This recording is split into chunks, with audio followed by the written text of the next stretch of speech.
परमपिता परमात्मा सारी सृष्टि के रचनहार, कुल मालिक, असंख्य ब्रह्मांडों के स्वामी, जगत गुरु, तीनों लोकों में प्रवेश करके सबका भरण पोषण करने वाले राजाधिराज, आत्माधार, नाथों के नाथ, देवों के देव, महादेव, सर्वेश्वर, महेश्वर, मृत्युंजय, अजरो अमर, आदि अनादि सनातनी प्रभु, जगत पिता जगदीश्वर, श्री श्री 1008 की उपाधि के वास्तविक अधिकारी, अकाल मूर्त शब्द स्वरूपी राम वासुदेव, सर्वगतम ब्रह्म, परम पूज्य, प्रथम पूज्य, परम संत, परम पुरुष, परम धनी, परम दयालु, सत्य कबीर, हक्का कबीर, अल्लाहु कबीर, अल्लाहु अकबर, बाखबर, अल्लाह ताला, जगत के तारणहार, जगत के मुक्तिदाता, जगत के जगन्नाथ, हारे के सहारे, हिंदुओं के राम, मुसलमानों के अल्लाह, सिखों के वाहिगुरु, ईसाइयों के मसीह, दया के सागर दयानिधि, करुणा के सागर करुणानिधि, स्वयंभू परिभू, संकट मोचन, कष्ट हरण, मंगल करण, दुख भंजन, अविगत कबीर, निर्विकार निर्विषम परमात्मा, अलय अलेख सतगुरु, आदि अनादि सतगुरु, असली मर्यादा पुरुषोत्तम, असली राम, असली कृष्ण, असली घनश्याम, असली मुरारी, राजाओं के राजा, महाराजाओं के महाराजा, शहंशाहों के शहंशाह, सम्राटों के सम्राट, भगवानों के भगवान, अल्लाहों के अल्लाह, प्रभुओं के प्रभु, मसीहाओं के मसीह, सच्चे वाहिगुरु, बाबाओं के बाबा, पीरों के पीर, सेठों के सेठ, जगत सेठ, सावड़सा सेठ, सर्वगुण संपन्न, अनंत कोटि कलाओं के स्वामी, अनंत कोटि ब्रह्मांडों के नायक, योगियों में महायोगी, ध्यानियों में महाध्यानी, सिद्धों में परम सिद्ध, ज्ञानियों में तत्वज्ञानी, ब्रह्म ज्ञानी, महाज्ञानी, परम ज्ञानी, सर्वश्रेष्ठ विज्ञानी, युवा कबीर, समरथ कबीर, असमवात अमित ओजा, सच्चे रहनुमा, करीम अल्लाह, सुबहान अल्लाह, दुनिया के अंतिम पैगंबर, 8 सितंबर 1951 से गांव धनाना, जिला सोनीपत, हरियाणा, भारतवर्ष की पावन भूमि पे प्रकट रियल कल की भगवान श्री नारायण साकार हरि स्वयंभू संत श्रोमणी सतगुरु रामपाल जी परमेश्वर जी के चरण कमल में साध संगति से जुड़े हुए देश विदेश से हम सभी सत्सेवक भाई बहनों का अनंत कोटि दंडवत प्रणाम। सत्साई भाई और बहनों, दया परमपिता परमेश्वर सतगुरु रामपाल जी भगवान की, सर्व सृष्टि के सर्जनहार की, जिनकी विशेष रजा से, वीआईपी आशीर्वाद से आप और हम सभी सत्सेवक भाई बहन साध संगति से जुड़कर गुरुदेव के तत्व ज्ञान को आधार बनाकर, मर्यादाओं में रहते हुए ज्ञान को आधार बनाकर, घर को आश्रम बनाकर, गुरु को ही परमात्मा मानकर भक्ति मार्ग पर आगे बढ़ रहे हैं। भाई और बहनों, सतगुरु रामपाल जी परमेश्वर जी की विशेष रजा के बिना ये इस कलयुग की पिछली पीढ़ी में बिल्कुल भी संभव नहीं है। यानी साध संगति का नसीब होना ये गुरुदेव भगवान की छप्पर फाड़ दया है। और यह दया परमपिता परमेश्वर की आप और हम सभी आत्माओं के ऊपर इसी प्रकार से बनी रहे, उसके लिए हम गुरुदेव भगवान का जितना धन्यवाद करें उतना ही थोड़ा है। तो भाई और बहनों, बरवाला कांड को लेकर आज हमारा ये आखिरी वीडियो है और उम्मीद करूँगा आप जियों को प्रमाणों के साथ में जो दिखाया गया है, बताया गया है गुरुदेव के मुख कमल से भी और काल प्रेरित सतलोक आश्रम मैनेजमेंट हरियाणा के कर कमलों से लिखी गई पुस्तकों के माध्यम से भी, तो उम्मीद करूंगा आप जियों को पूरी तरह से ये पूरा करौथा कांड और बरवाला कांड समझ में आ चुका होगा। भाई और बहनों, यदि समझ में आ गया है तो अब आगे गलतियां करने से बचें।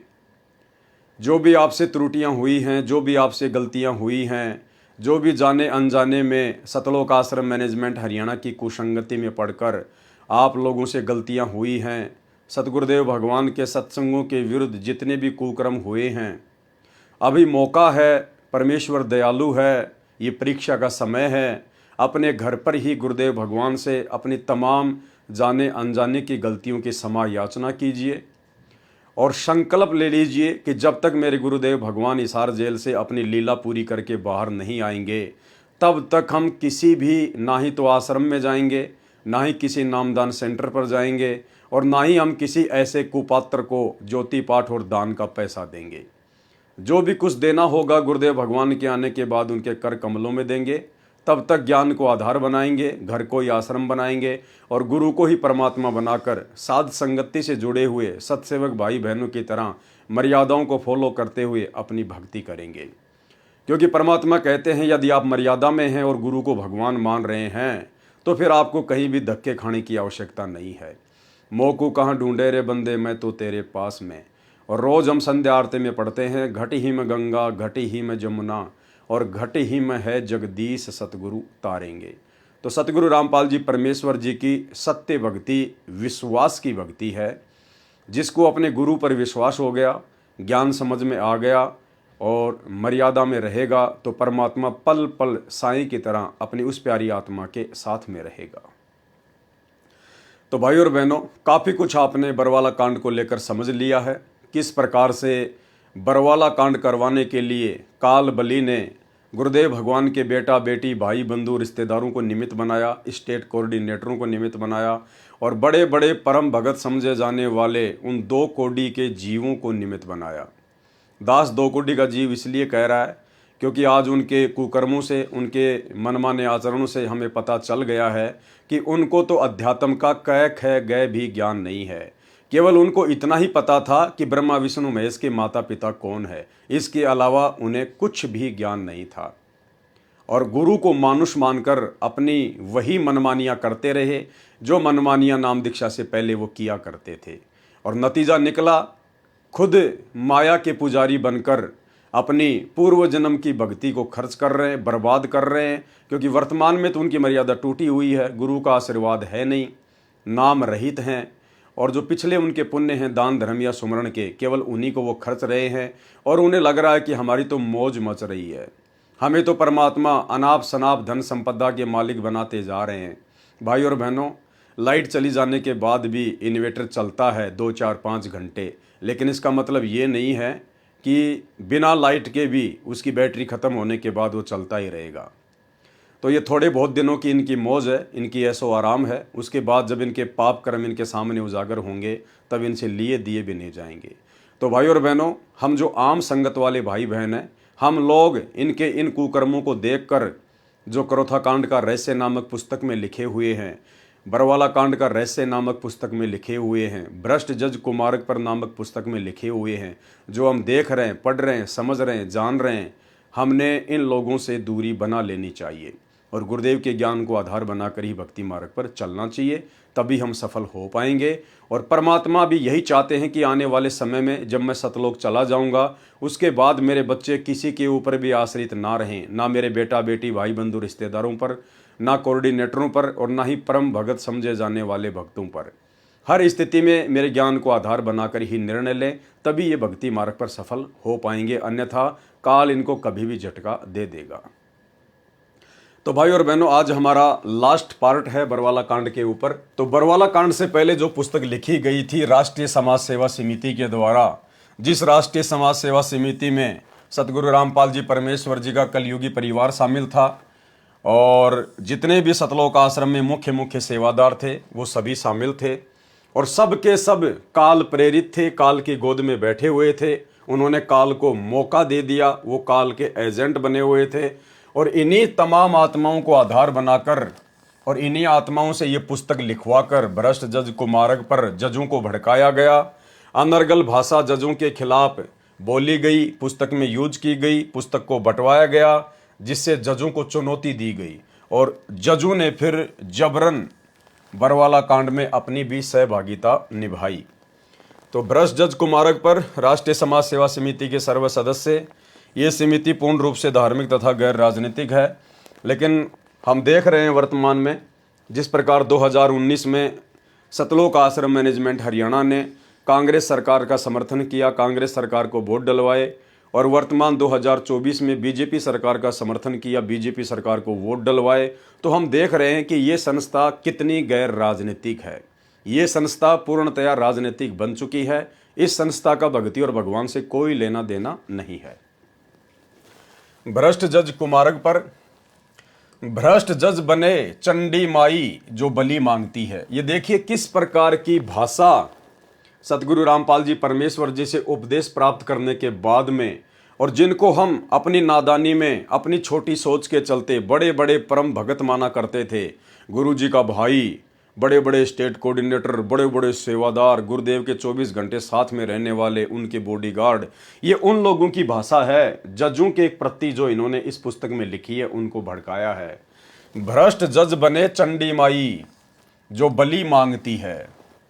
और भाई और बहनों, इन्होंने बरवाला कांड के समय मीडिया को अपने इंटरव्यू देते समय भी जजों को भड़काने में किसी प्रकार की कोई कमी नहीं छोड़ी काल प्रेरणा से।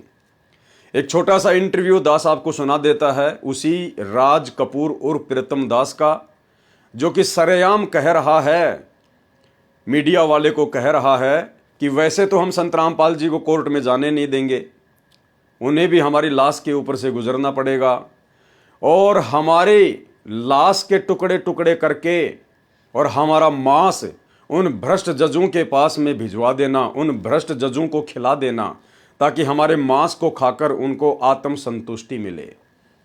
कहने का मतलब भाई और बहनों, दास बार बार कहता है ये बरवाला कांड कोई सामान्य घटना नहीं थी, ये महाभारत से भी बड़ी घटना होनी थी इस कलयुग के हिसाब से।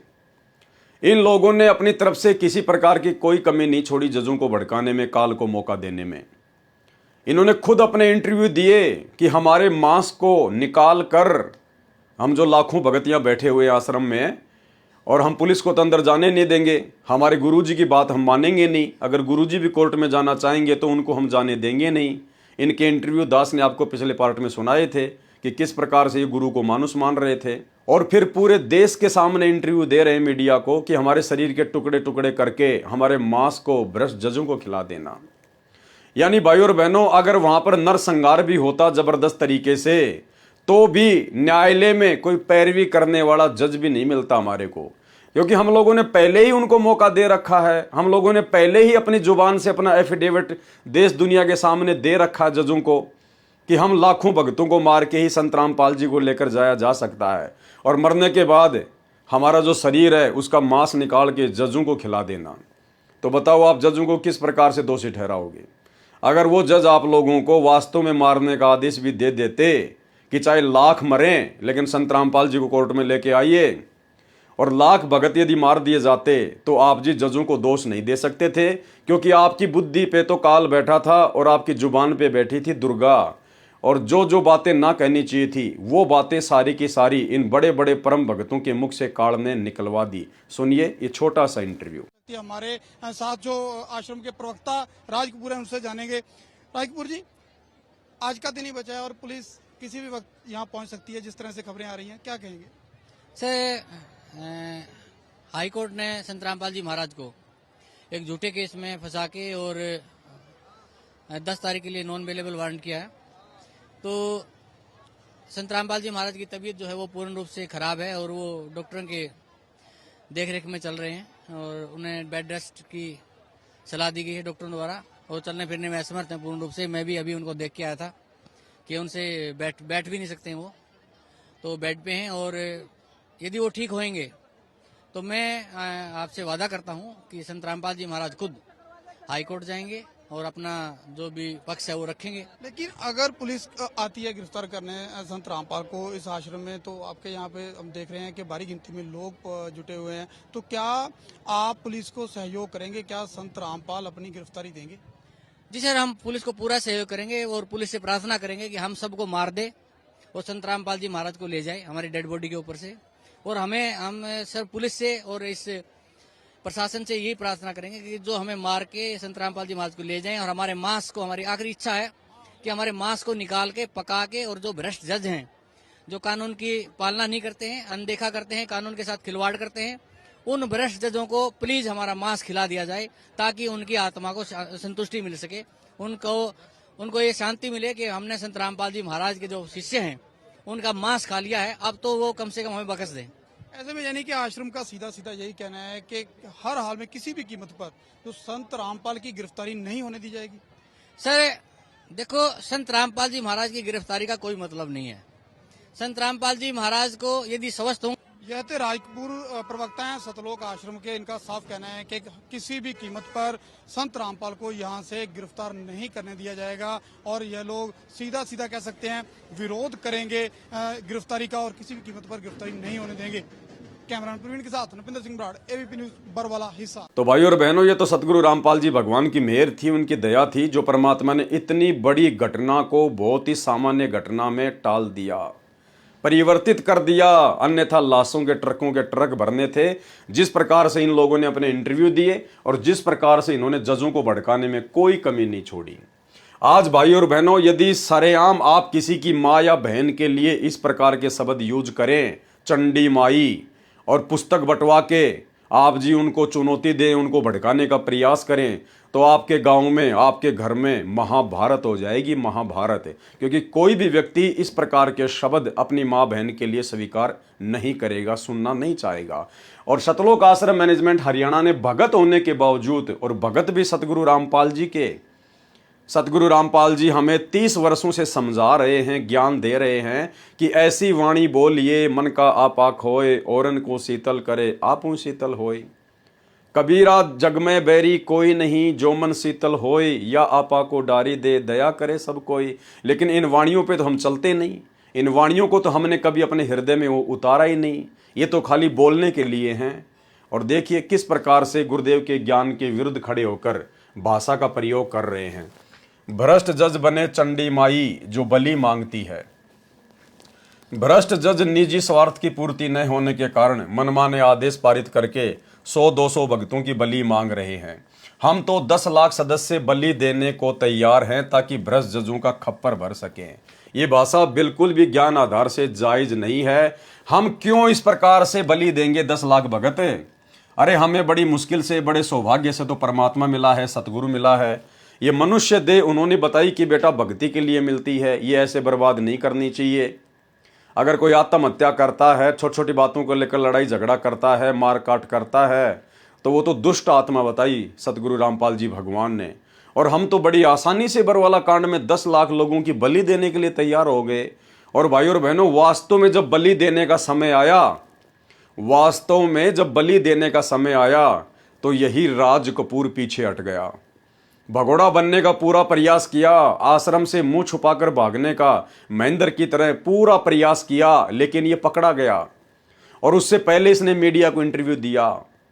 भाई और बहनों, जितने भी बेचारे नादान भगत, भोले वाले भगत जो वहां बैठे हुए थे आश्रम के बाहर, जो आंदोलन कर रहे थे, उनको तो गुरुजी का आदेश बता दिया गया कि गुरुजी का आदेश है, पुलिस को अंदर नहीं आने देना है, और गुरुजी कोर्ट की तारीख पर नहीं जाना चाहते हैं। तो भगत तो बेचारे नादान थे, भोले थे, सैकड़ों की संख्या में आश्रम के बाहर बैठ गए, जैसा भी उनके हाथों में डंडे वंडे, झंडे वंडे दिए गए। यानी उन भक्तों को बैठाया किसने?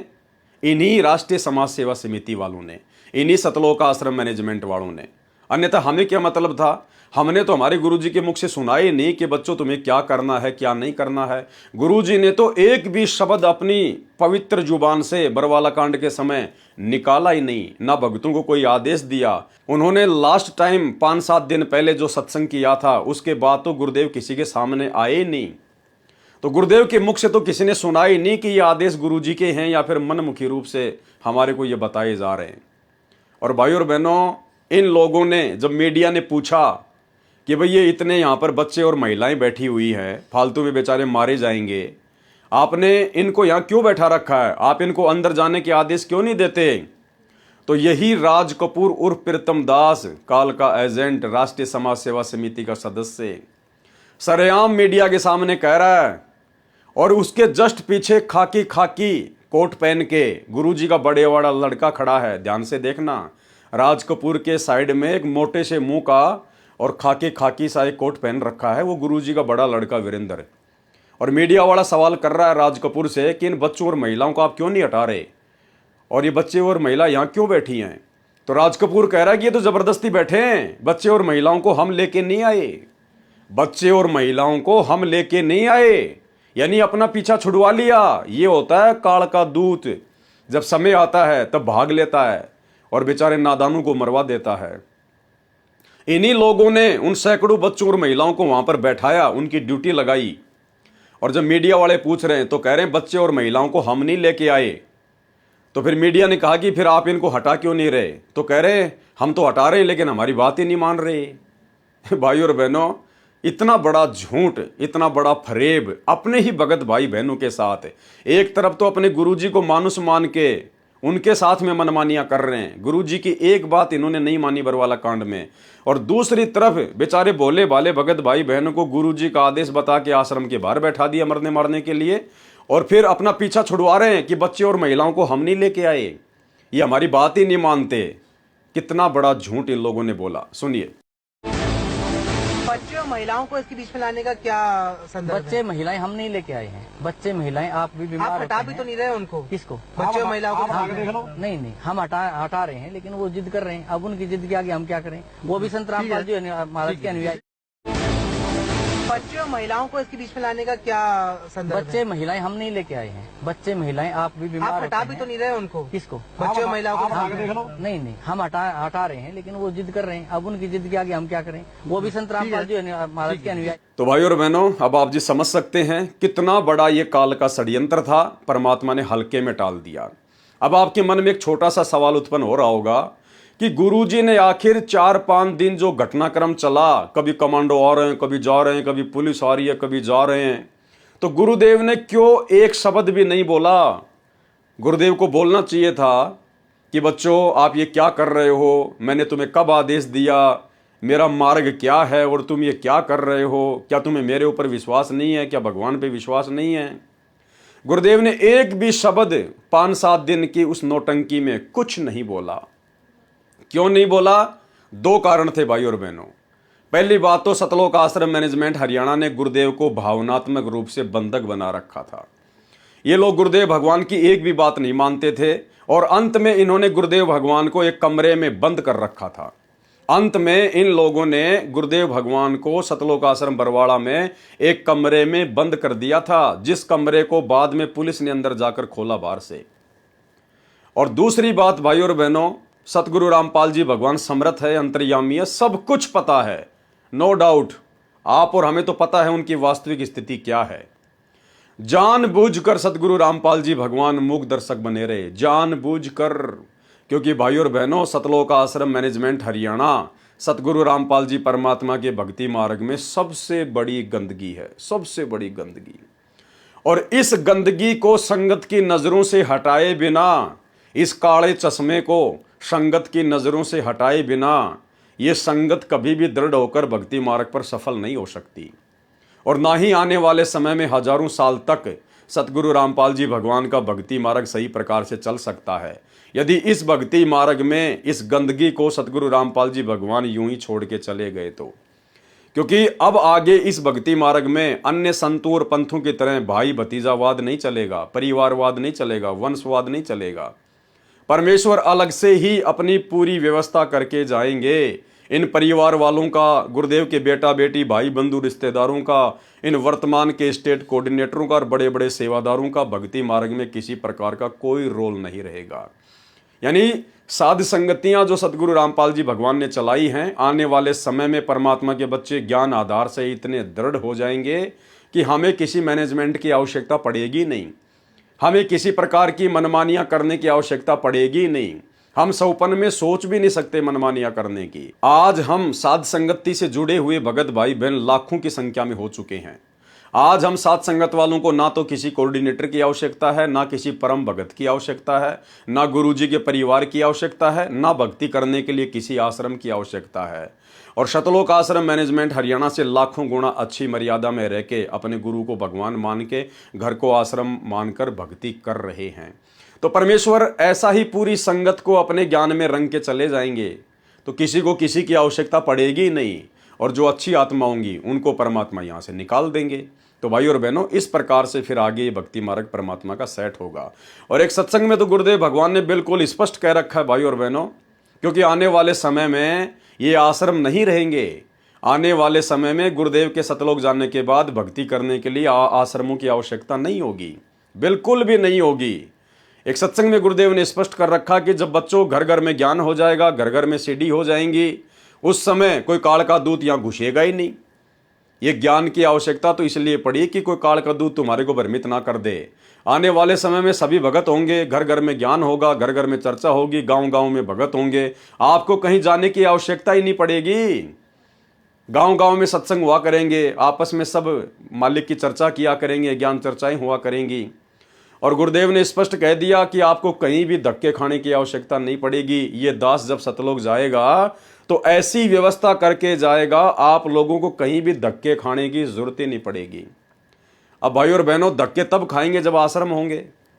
जब आश्रम ही नहीं होंगे तो धक्के कहां से खाएंगे? तो ये गुरुदेव का संकेत समझना। परमात्मा कह रहे हैं आने वाले समय में ये दास ऐसी व्यवस्था करके जाएगा, जब सतलोक जाएगा आप लोगों को कहीं भी धक्के खाने की आवश्यकता नहीं पड़ेगी। अर्थात जिस प्रकार से वर्तमान में सत्सेवक भाई बहन भक्ति कर रहे हैं उसी प्रकार से पूरी दुनिया भक्ति करेगी। सुनिए छोटा सा सत्संग। पुण्यात्माओं, ये ऐसा ज्ञान है सिंपल लैंग्वेज में, बूढ़े तो बूढ़ा कति 70-80 साल का भी इस ज्ञान को समझ जाए। अगर बालक 10 साल का भी इसको ध्यान से सुनेगा तो कति उंगलियां पर हटा दूंगा आपके। ज्ञान तो इसलिए बताना जरूरी हो गया कि अज्ञान गणा हो गया, कोई तुम्हें विचलित ना कर दे और ये बात बिगाड़ ना दे काल का दूत आके। इसलिए नहीं तो फिर 2 अक्षर की बात है, ये ज्ञान है, ये नाम है, ये भक्ति करो, फिर बातें खत्म होगी।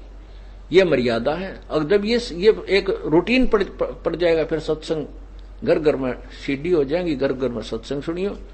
ये दास जब सतलोक चला जाएगा ऐसी व्यवस्था बना के जाओगे कि तांडने की जरूरत ना पड़े। तुम घर घर में सीढ़ी हो जाएंगी, घर घर में सत्संग सुनियो। ये दास जब सतलोक चला जाएगा ऐसी व्यवस्था बना के जाओगे कि तांडने की जरूरत ना पड़े। तुम घर घर में सीढ़ी हो जाएंगी, घर घर में सत्संग सुनियो। ये दास जब सतलोक चला जाएगा ऐसी व्यवस्था बना के जाओगे कि तांडने की जरूरत ना पड़े। तुम और कई पीढ़ियों तक का मोक्ष होगा आपको। फिर कोई विचलित करने वाला नहीं रहेगा, ना काल का दूत घुसेगा जो तुम्हें बर्बाद कर दिया, तुम्हारे कोई अज्ञान पैदा कर दिया। ज्ञान नाम की चीज नहीं छोड़ेगी परमात्मा का, ऐसा ज्ञान है ये। और उसके बाद रही भाई और बहनों बात ज्योति और पाठ की कि भाई ज्योति और पाठ कहाँ करवाएंगे, तो आने वाले समय में ज्योति और पाठ बिल्कुल बंद हो जाएगा, इसकी किसी को कोई आवश्यकता नहीं होगी। गुरुदेव भगवान ने एक सत्संग में स्पष्ट कर रखा है कि ज्योति और पाठ करवाने की आवश्यकता तो अपनी आत्मा को निर्मल करने के लिए जरूरत पड़ती है। और गुरुदेव ने कह दिया कि आपकी आत्मा तो वैसे ही निर्मल हो जाएगी। अरे वर्तमान में गुरुदेव के सत्संग सुनते ही आत्मा निर्मल हो जाती है। आने वाले समय में तो घर घर में सत्संग होगा, घर घर में भगत होंगे। जो दुष्ट आत्मा होंगी उनकी विनाशकारी समय में छटनी हो जाएगी। अच्छी आत्मा, धार्मिक आत्मा धरती पे बचेंगी, तो उनका तो वैसे ही हृदय निर्मल होगा, आत्मा उनकी निर्मल होगी, तो ज्योति और पाठ की आवश्यकता पड़ेगी नहीं। आवश्यकता पड़ेगी तो केवल मर्यादा में रह के अपनी भक्ति करने की। सुनिए सत्संग। तो वो कहने लगा जी ना तो मैं दान कर सकता, ना मैं धर्म कर सकता। मैं बोला ये तेरे बेटे तेरे तो पहला नाम पाएगी। जब वह बुढ़िया वह माई आ गई वहां बैठ गई, ने बोली अपने ससुर के लिए एक पाठ तो मैं कराऊंगी। मैं बोला देख हो गया तेरे दान शुरू। परमात्मा में लगो रास्ते आप खोल देगा, कोई आप सुमन करो। आपने जो सुमन से बड़ा तो कुछ भी नहीं है, आपके हाथ में कुछ नहीं है, मान लिया। अपनी भक्ति करो, सुमन बढ़ाओ, सारा कुछ इसी में आ जाएगा। भक्ति करो डट के, क्योंकि दान धर्म सेवा जो है हम हृदय साफ करने के लिए कराते हैं। और ई बाप का कर्जा पाटन न हो यार, कुछ पाप करने की जगह रही नहीं। पाप तो आप केवल इसलिए करो थे कि ये ओका पीओ थे। और तेरे बच्चे बहुत समझदार हैं, आपके लिए खूब यज्ञ भी कराएंगे, ऐसी बात थोड़ी है। तो उसने उस बुढ़े नाम लिया, 10 वर्ष वो जिया, खूब डट कर भक्ति करी, 3 नाम प्राप्त किए और अपना शरीर छोड़ के आराम से चला गया। बोलो सतगुरुदेव। तो भाई और बहनों, गुरुदेव भगवान ने सब कुछ क्लियर कर रखा है अपने सत्संगों में, सब कुछ भी बाकी नहीं छोड़ रखा है। हमें ना कोई आश्रमों की जरूरत पड़ेगी, ना कहीं ज्योति पाठ करवाने की जरूरत पड़ेगी, ना हमें किसी से कोई शंका समाधान करवाने की जरूरत पड़ेगी, क्योंकि परमात्मा सारी व्यवस्था सेट करके जाएंगे। तो इसी प्रकार भाई और बहनों, इन लोगों को ये सारी बातें समझ में नहीं आई, क्योंकि ये गुरु को मानुष मानते रहे। और जब तक भगत अपने गुरु को मानुष मानकर उनके साथ में रहेगा, उनके साथ व्यवहार करेगा, तब तक उसको अध्यात्म का ब्रह्मा विष्णु महेश की माँ और पिता के अलावा कुछ भी समझ में नहीं आने वाला। तो क्या भाषा यूज कर रहे हैं। अब सोचिए ये लोग क्यों नित्य नियम पढ़ते हैं। और नित्य नियम पहली बात तो ये लोग पढ़ते नहीं है, ये केवल मोबाइल में लगा लेते हैं। वो भी जब इनको टाइम मिल गया तो मोबाइल में लगा लेते हैं, अन्यथा इनको कोई विशेष आवश्यकता नहीं है। ये लोग पता नहीं नित्य नियम यानी 3 समय की आरतियां भी करते हैं या नहीं करते हैं, टाइम पर करते हैं या नहीं करते हैं। और करते भी हैं तो अपना काम करते करते, बातचीत करते करते, खाते पीते, उठते बैठते, नहाते धोते, इनको पता ही नहीं कब नित्य नियम खत्म हो गया और कब असुर निकंदन रमैनी चल गई। इस प्रकार से ये नित्य नियम करते हैं, तो इनको कहाँ से ये सारी बातें समझ में आएंगी। परमेश्वर कह रहा है, जो तोकू काटा बोवे वाको बोतु फूल। अगर इन जजों ने आप लोगों के साथ में अन्याय भी किया है, क्योंकि वो जगत वाले हैं, अनुपदेशी हैं, परमात्मा से अपरिचित हैं, माया के पुजारी हैं, काल प्रेरित हैं, भाई वो कुछ भी कर सकते हैं, जगत कुछ भी कर सकता है। लेकिन परमात्मा ने हमें क्या शिक्षा दी कि आपने उनके साथ में लड़ना झगड़ना नहीं है। अन्यथा चाहे रोज आप जी 751 का मुकदमा कर लो, रोज अपना सिर फुड़वा लो। तो हमने तो ज्ञान को आधार बना के परमात्मा की मर्यादाओं में रह के चलना था। हमने हर कर्म भक्ति अनुसार ही करना था, गुरु आज्ञा अनुसार ही करना चाहिए था। लेकिन ये तो गुरु के गुरु बन बैठे। सतलोक आश्रम मैनेजमेंट हरियाणा तो गुरु का गुरु बन बैठा और मनमुखी होकर इन्होंने ये पुस्तक छाप डाली जजों को भड़काने के लिए, जो कि बरवाला कांड का मुख्य कारण बनी। भ्रष्ट जज बने चंडी माई जो बलि मांगती है। भ्रष्ट जज निजी स्वार्थ की पूर्ति न होने के कारण मनमाने आदेश पारित करके 100-200 भक्तों की बलि मांग रहे हैं। हम तो 10 लाख सदस्य बलि देने को तैयार हैं ताकि भ्रष्ट जजों का खप्पर भर सकें। यहाँ तो बात कर रहा है 10 लाख लोगों की बलि देने का, और वहाँ मीडिया वाला जब पूछ रहा है कि बच्चे और महिलाएं कौन लाया है, तो मना कर रहा है कि हम नहीं लाए बच्चे और महिला। अरे फिर 10 लाख लोगों की बलि कहाँ से दोगे?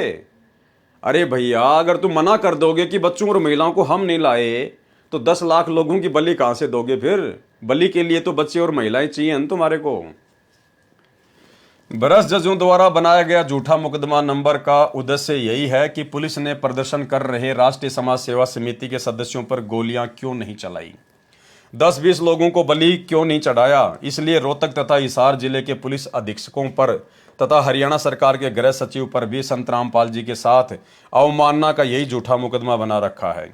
जबकि दोनों एसपी को स्पष्ट पता था कि राष्ट्रीय समाज सेवा समिति के सदस्यों ने कोई ऐसा कार्य नहीं किया जिससे कोर्ट की अवमानना या यातायात अवरुद्ध हुआ हो।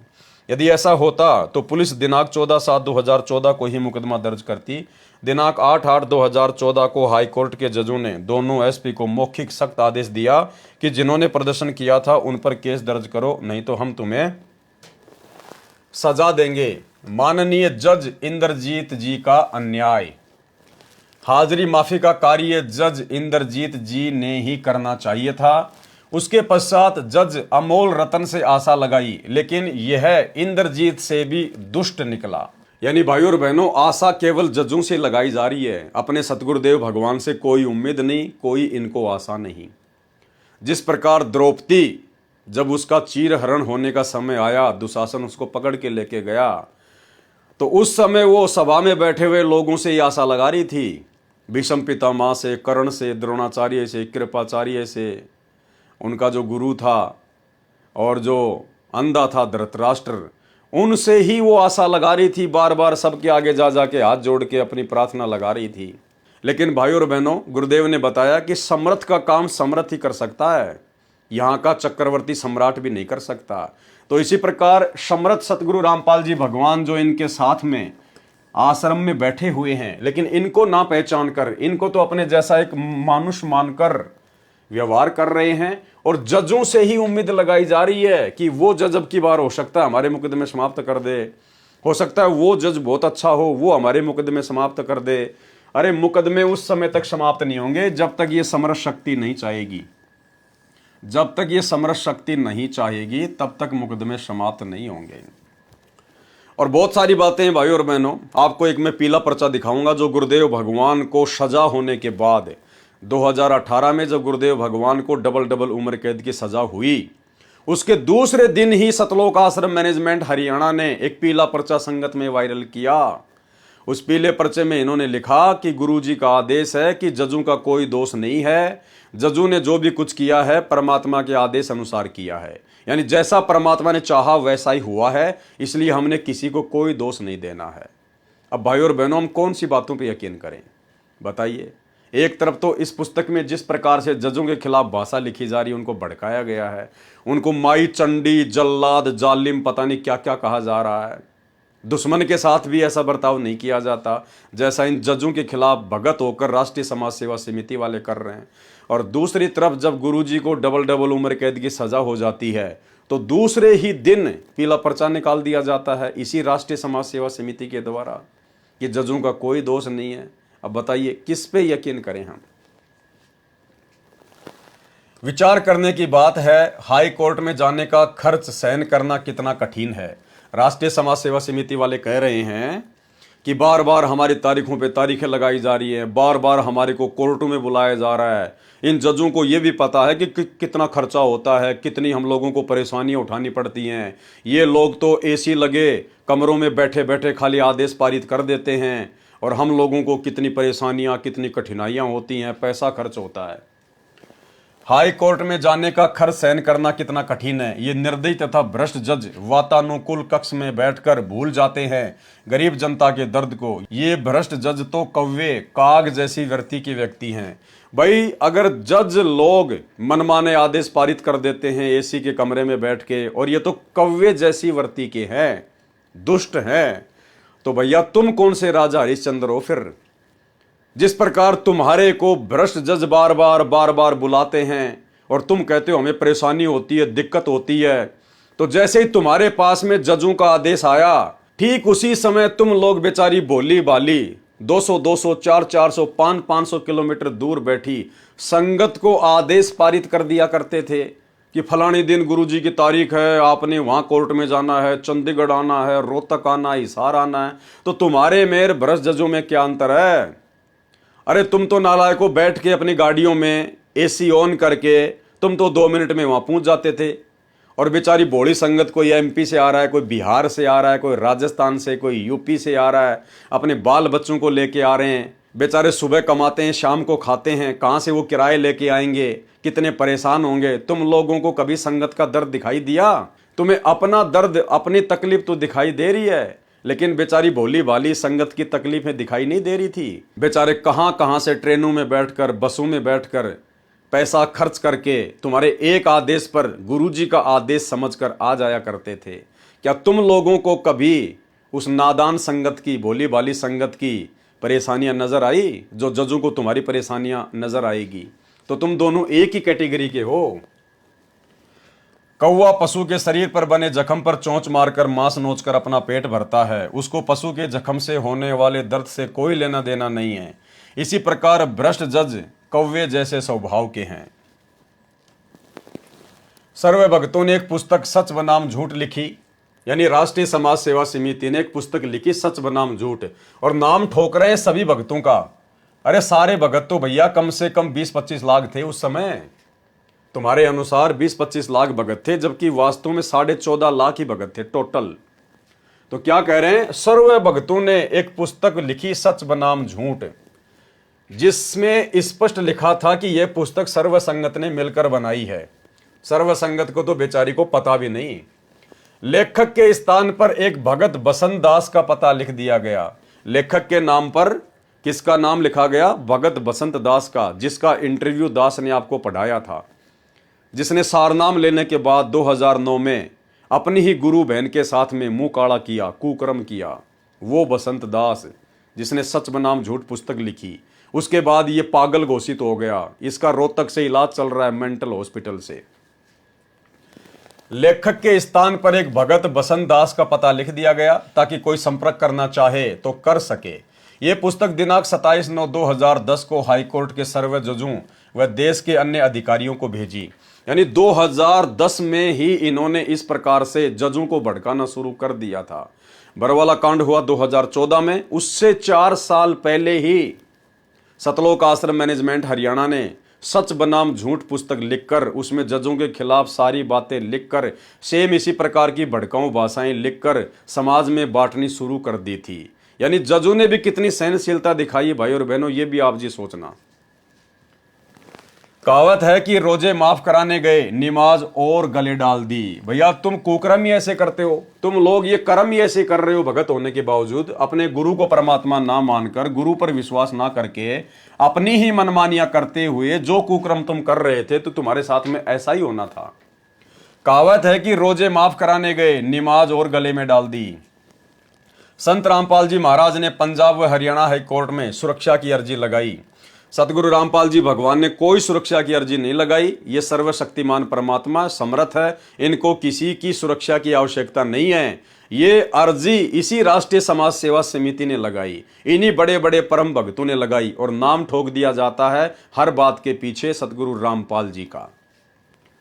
संत रामपाल जी महाराज ने पंजाब व हरियाणा हाईकोर्ट में सुरक्षा की अर्जी लगाई। माननीय हाईकोर्ट ने परिस्थितियों को देखते हुए सुरक्षा देने का आदेश दिया। 2009 पारित किया। माननीय पंजाब व हरियाणा कोर्ट के आदेश के बावजूद हरियाणा सरकार ने कोई सुरक्षा नहीं दी। भाई सतगुरु जब चाहेगा वही होगा, तुम्हारे करने से कुछ नहीं होगा। संत रामपाल जी महाराज ने माननीय पंजाब व हरियाणा हाई कोर्ट में हरियाणा सरकार के विरुद्ध कोर्ट की अवमानना का केस डाला। ये सतगुरु रामपाल जी भगवान ने नहीं डाला, इसी राष्ट्रीय समाज सेवा समिति ने डाला। सतगुरु यहां पर किसी पर मुकदमे करने नहीं आता। अगर सतगुरु मुकदमा करेगा तो उनके भगत क्या करेंगे? अरे हम तो अपने सतगुरु से सीखेंगे ना। अगर सतगुरु ही अवमानना का मुकदमा डालेगा अपनी तरफ से तो हम भगत क्या करेंगे भाई? अरे मालिक कहते हैं जो तो को काटा बोवे वाको बोतु फूल। तो सतगुरु कभी किसी पे अवमानना का या किसी अन्य प्रकार का मुकदमा नहीं डालता है। मुकदमा डालने वाले यही लोग थे, नाम सतगुरु रामपाल जी का। माननीय भ्रष्ट जज श्री हेमंत गुप्ता ने सरकार को तो कोई नोटिस तक नहीं किया, उल्टा संत रामपाल जी महाराज को इसी अवमानना के केस के तहत नोटिस कर दिया कि प्रथम दृष्टा के रूप से संत रामपाल जी पर सच बनाम झूठ पुस्तक के कारण कोर्ट की अवमानना का मुकदमा बनता है। यानी जो पुस्तक राष्ट्रीय समाज सेवा समिति ने लिखी जजों के खिलाफ और भड़काया जजों को, जब जजों ने उस पुस्तक को पढ़ा और एक्शन लिया तो वो मुकदमा भी संत रामपाल जी पे लगा दिया अवमानना का। ये होती है मनमानियां। चेला करे कांड और भुगते गुरु। ये पुस्तक लिखी राष्ट्रीय समाज सेवा समिति ने, बसंत सैनी का ऊपर नाम लिख दिया गया और जजों के खिलाफ अनर्गल बातें लिख दी गई। अब जज तो यही समझेगा कि भैया संत रामपाल जी ने लिखी होंगी, वरना उनके भगत अपनी तरफ से क्यों लिखेंगे। और अवमानना का मुकदमा संत रामपाल जी के ऊपर ठोक दिया गया। उसके बाद संत रामपाल जी ने क्या जवाब दिया? संत रामपाल जी पर सच बनाम झूठ पुस्तक के कारण कोर्ट की अवमानना का मुकदमा बनता है। कारण बताओ नोटिस संत रामपाल जी महाराज जी के नाम जारी कर दिया गया। अब गुरुजी ने क्या जवाब दिया? संत रामपाल जी महाराज ने शपथ पत्र में लिख दिया कि इस पुस्तक में मेरा कोई लेना देना नहीं है। भाई सतगुरु झूठ नहीं बोलेगा ना, इतना तो हमें यकीन है, चाहे दुनिया इधर से उधर हो जाए, सतगुरु झूठ नहीं बोलेगा। ये सतवादी परमात्मा है। हम रोज संध्या आरती में पढ़ते हैं, सतवादी के चरणों की मैं सिर पर डारूं धूर, 84 निश्चय मिटे पहुंचूं तख्त हुजूर। इसके हर नाम के पहले सत लगता है। सत साहिब, सतलोक, सतवादी परमात्मा, सत्य पुरुष। ये परमेश्वर कभी झूठ नहीं बोलता। तो गुरुदेव ने स्पष्ट कह दिया अपना शपथ पत्र देते हुए कि मेरा इस पुस्तक से कोई लेना देना नहीं है। अर्थात फिर ये मनमानियां कौन कर रहा था? आश्रम मैनेजमेंट, गुरुजी का परिवार, गुरुजी का भाई।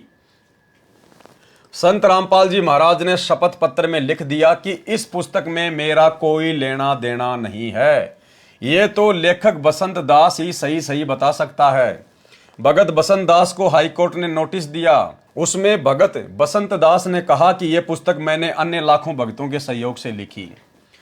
अब जैसे ही बसंत सैनी के नाम पे नोटिस आया, उसको जवाब देने के लिए कहा गया, तो उसकी भी हवा निकल गई बसंत दास की, और कहने लगा ये पुस्तक मैंने अकेले ने नहीं लिखी, ये तो लाखों भक्तों के सहयोग से लिखी है। अरे लाखों भक्तों ने पेन चलाए थे क्या नालायको?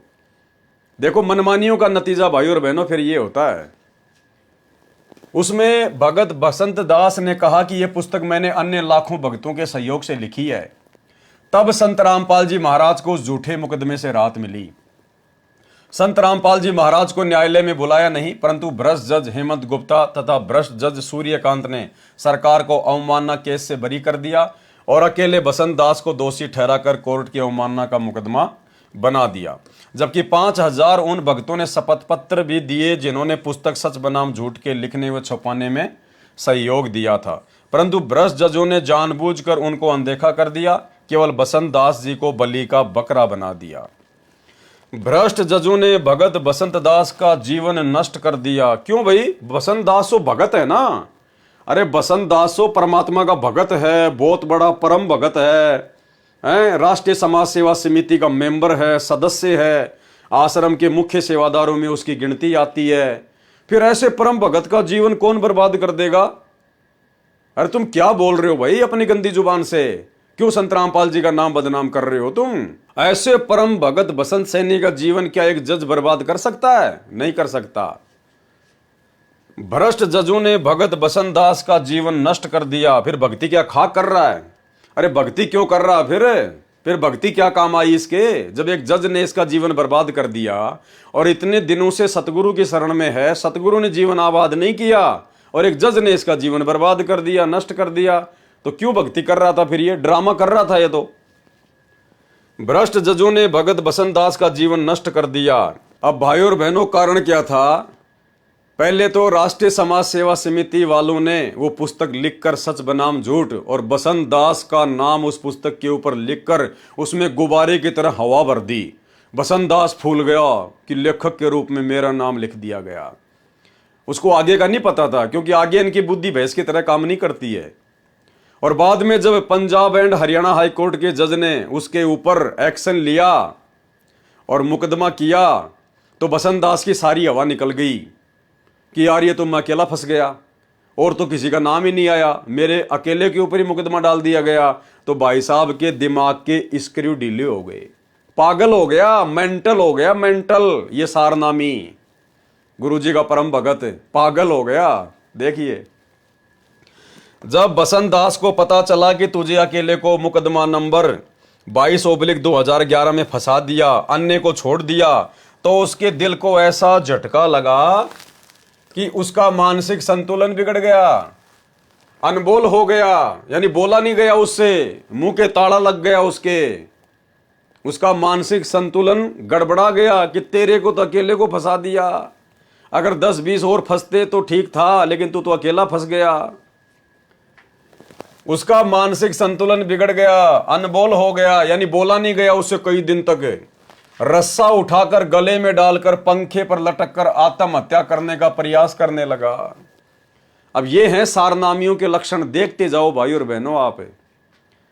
अरे क्या ज्ञान सीखा इन्होंने गुरुदेव भगवान से, इस परमेश्वर की इतने दिनों तक इतने नजदीक रहकर क्या संगति की, क्या लाभ उठाया। एक छोटे से झटके के कारण, एक छोटी सी बात के कारण। अरे तुम तो संघर्ष कर रहे थे ना, तुम तो सत्य के साथी हो ना। तुम लोगों ने तो कसम खाई थी कि गर्दन कटवा लेंगे, सीने पे गोलियां खा लेंगे, लेकिन हम पीछे नहीं हटेंगे, संघर्ष करेंगे, देश से भ्रष्टाचार को खत्म करेंगे। बस निकल गई सारी हवा। एक जज ने एक्शन लिया थोड़ा सा, इसका दिमाग हिल गया, मानसिक संतुलन गड़बड़ा गया और क्या करने लगा? पंखे में रस्सी डालकर फांसी लगाकर आत्महत्या करने का प्रयास करने लगा। ये सारनामियों के लक्षण है भाई और बहनों, देख लो आप इन आश्रमों में जा जाकर जिन लोगों की कुसंगति कर रहे हो ना, ये उनका आचरण है।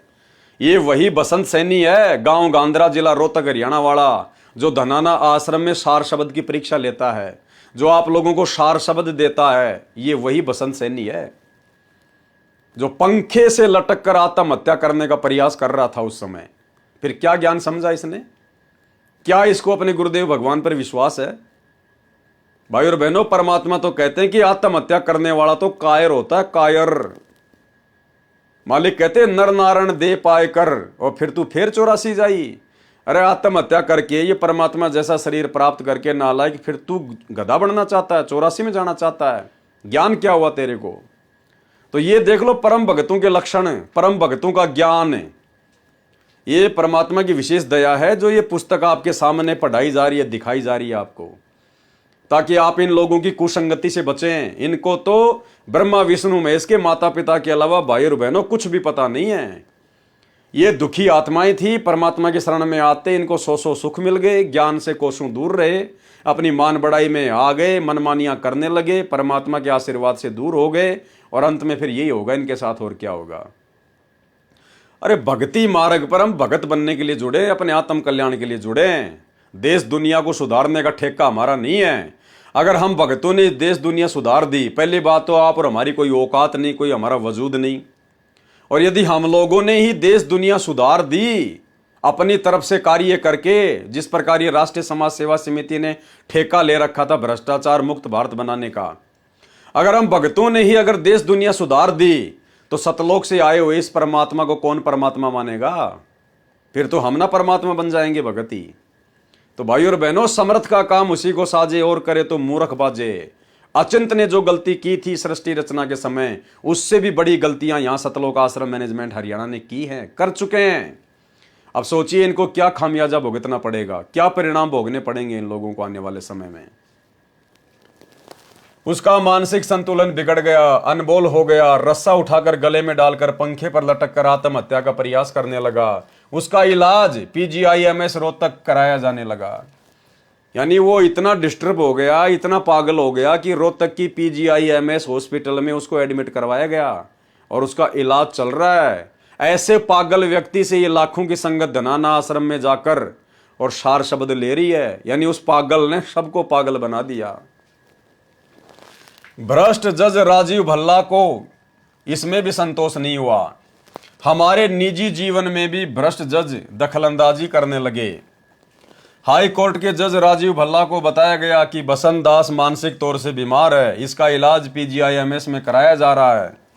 जब PGIMS रोहतक में कोई स्वास्थ्य लाभ बसंत दास जी को नहीं हुआ, तब उसको दिल्ली के अच्छे अस्पताल institute of human behaviour and allied science IHBAS में दाखिल कराया गया। यानी वो सारनामी भगत बसंत दास इतना मानसिक डिस्टर्ब हो गया, इतना पागल हो गया कि रोहतक के PGIMS में भी उसका इलाज ढंग से नहीं हो पाया। फिर उसको दिल्ली लेके गए।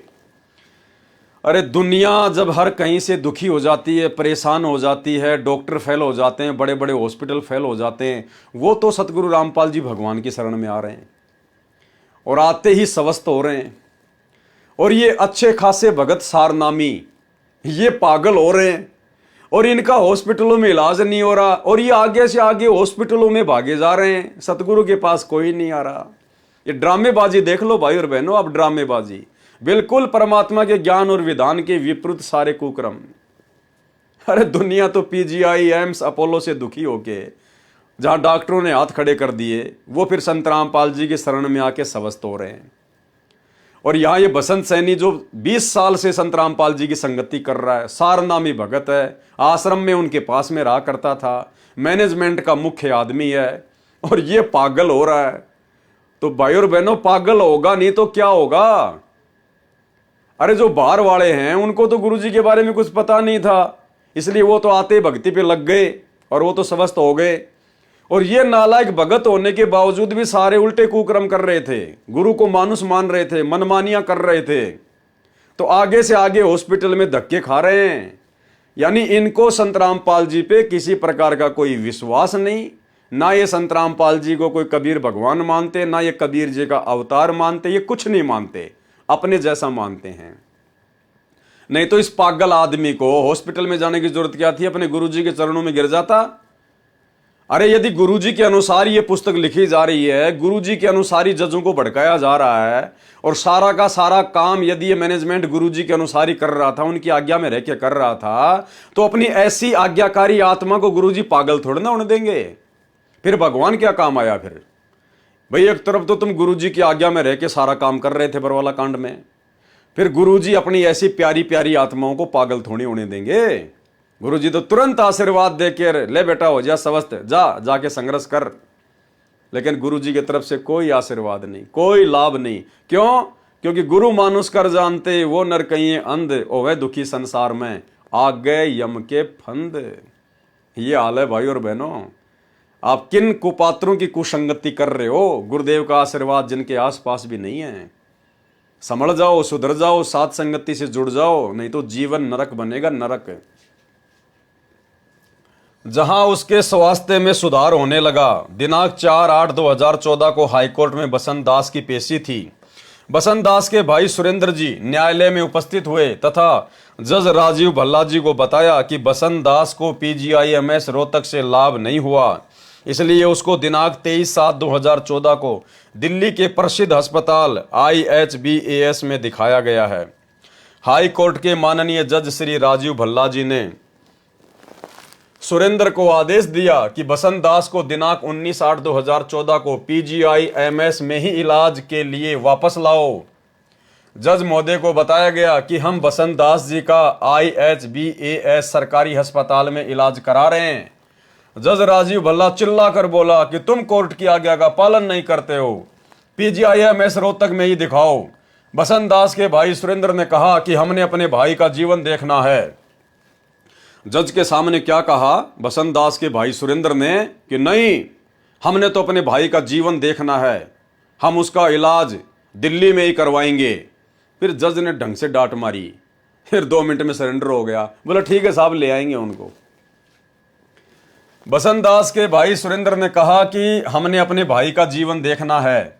यह कहने के बाद तो जज राजीव भल्ला जी का पारा चढ़ गया। कहा कि तुम खुद जज बन गए हो, खुद ही वकील बन गए हो, मैं जो कहता हूं वही करो। उसके बाद में फिर क्या किया सुरेंद्र जी ने, भ्रष्ट जजों उर्फ जल्लादों के डर से, भाषा देखना आप इनकी भाई और बहनों, भ्रष्ट जजों उर्फ जल्लादों के डर से कोर्ट के आदेश अनुसार बसंत जी को दिनांक 19/8/2014 को PGIMS रोहतक अस्पताल में ले जाया गया। डांट पड़ते ही ले आए वापस उसको वहीं रोहतक में। डॉक्टर ने कोर्ट का आदेश देखकर बसंत जी को दाखिल कर लिया। दिनांक 19/8/2014 से दिनांक 28/8/2014 तक बसंत की स्थिति अधिक बिगड़ गई। वह दिनांक 28/8/2014 को PGIMS रोहतक से अचानक चला गया। उसको खोजा जा रहा है। भाग गया पागल होके। देख लो भाई बहनों, मतलब कॉमेडी भी कर रहे हैं साथ साथ में ये लोग। वो बसंत सैनी फिर इतना पागल हो गया, ये कह रहे हैं मैनेजमेंट वाले कि रोहतक मेंटल हॉस्पिटल से भाग गया। कह रहे हम उसको ढूंढ रहे हैं, वो मिल नहीं रहा। अरे ऐसे पागल व्यक्ति से आप लोगों ने धनाना आश्रम में सार शब्द ले लिया। अरे क्या बनेगी आप लोगों के साथ में। यदि बसंत दास को कुछ हो गया तो जल्लाद उर्फ जज राजीव भल्ला जिम्मेदार होगा। जज क्यों जिम्मेदार होगा भाई, कुकर्म करो तुम। भ्रष्ट जज जानबूझकर सत्ते से आंखें बंद किए हुए हैं। जज सुशील कुमार के जल्लाद कर्म देखते जाओ भाई और बहनों। जज की पोजीशन क्या होती है और जल्लाद की पोजीशन क्या होती है। जब आप इस प्रकार की भाषा एक भगत होने के बावजूद यूज करोगे तो जजों का पारा नहीं चढ़ेगा तो और क्या होगा। सुशील कुमार गुप्ता सेशन जज रोहतक का बोया बीज है। झूठा मुकदमा 12/2014 बना। कृपया पढ़ें उस पत्र की फोटोकॉपी जो माननीय राष्ट्रपति जी तथा मुख्य न्यायाधीश पंजाब तथा हरियाणा हाईकोर्ट चंडीगढ़ को दिनांक 23/4/2014 को लिखा था। इसकी एक कॉपी सेशन जज रोहतक को भी भेजी थी, जिस पर आज दिनांक 25/10/2014 तक कोई कार्रवाई नहीं हुई। RTI से जानकारी प्राप्त की तो लिख दिया कि कार्रवाई चल रही है। अधिक जानकारी पृष्ठ 27 पर पढ़ें। भ्रष्ट जज सविता कुमारी JMIC रोहतक कोर्ट के जल्लाद कर्म। जज सविता कुमारी जी ने 2 मई 2013 को रोहतक कोर्ट में हमारे मुकदमा नंबर 192/2006 की पहली तारीख लगाई। अप्रैल 2014 तक लंबी लंबी तारीख दिया करती थी। जब से इसकी शिकायत की है तब से इसने छोटी छोटी तारीखें देकर अपना प्रतिशोध लेना प्रारंभ कर दिया। यानी जो कुबद है इन्होंने खुद शुरू की। पहले वो लंबी लंबी तारीखें दिया करती थी, कोई दिक्कत नहीं थी, लेकिन इन्होंने सच बनाम झूठ में उस जज के खिलाफ, सविता के खिलाफ भी ऐसी ऐसी बातें लिखना शुरू कर दी। और जब उसने पुस्तक पढ़ी तो उसने छोटी छोटी तारीखें देना शुरू कर दी। तो बताओ भाई साहब, जजों को ये कार्य करने के लिए भड़काया किसने, उकसाया किसने, और फिर उन्हीं को दोष दिया जा रहा है। अब देखते जाइए आप इनके कारनामे। भ्रष्ट जज सविता कुमारी JMIC रोहतक कोर्ट ने 10 लाख रुपए की रिश्वत मांगी थी, लेकिन इसका प्रमाण नहीं है भाई और बहनों, इसका प्रमाण नहीं है। अगर प्रमाण होता तो इस पुस्तक में ये लोग लिखते, लेकिन कोई प्रमाण नहीं है। और भैया आगे जो हाई कोर्ट है, सुप्रीम कोर्ट है, वो प्रमाण मांगता है। जिसके भ्रष्टाचार व अन्याय की शिकायत पंजाब व हरियाणा हाई कोर्ट के मुख्य न्यायाधीश को दिनांक 6/6/2014 को भेजी थी, परंतु आज दिनांक 25/10/2014 तक कोई कार्रवाई इस भ्रष्ट जज पर नहीं हुई, जिस कारण से ये बहन जज न रहकर चुड़ैल बन गई। देखो इनकी भाषा भाई और बहनों, भाषा देखिए आप इनकी। जिस कारण से ये बहन जज न रहकर चुड़ैल बन गई। चुड़ैल, आप एक जज को, क्योंकि देखो भाई और बहनों, जो लोग अध्यात्मिक ज्ञान से अपरिचित हैं, भगवान से कोसों दूर हैं, वो तो छोटा मोटा कोई छोटी मोटी कोई पद पोस्ट लेकर ही अपने आप में पता नहीं 30 मार्क का समझ बैठते हैं। और ये तो एक जज है, और उस जज के प्रति जब आप इस प्रकार के शब्द यूज करोगे, चुड़ैल, जो कि आम समाज में कोई औरत किसी दूसरी औरत से इन शब्दों को सुनकर उसके बाल नोचने लग जाए, और आप तो एक जज के खिलाफ, एक बहन के खिलाफ इस प्रकार की बातें यूज कर रहे हो, चुड़ैल। अब बताओ भाई और बहनों, कौन मनमाना आचरण कर रहा है। ना इस प्रकार के शब्द, इस प्रकार की भाषा हमारे गुरुजी के ज्ञान के अनुसार सही है, और ना ही इस प्रकार की भाषा आम समाज के हिसाब से उचित है। अरे इस प्रकार की भाषा तो जिनको आध्यात्मिक ज्ञान की ABCD नहीं है, जगत वाले भी नहीं करते। और ये भगत होने के बावजूद, परम भगत होने के बावजूद ऐसे ऐसे चुड़ैल जैसे शब्दों का यूज कर रहे हैं। तो भाई और बहनों, जज फिर अपना प्रतिशोध नहीं लेंगे तो और क्या करेंगे। इनके हौसले इतने बुलंद हो गए हैं कि रिश्वत न मिलने का प्रतिशोध लेते हुए छोटी छोटी तारीखें लगा रही है। इस मुकदमे में 19 व्यक्ति नामजद हैं। वे न घर का कार्य कर पाते हैं, न ही नौकरी, न ही खेती, न ही मजदूरी ठीक से कर पा रहे हैं।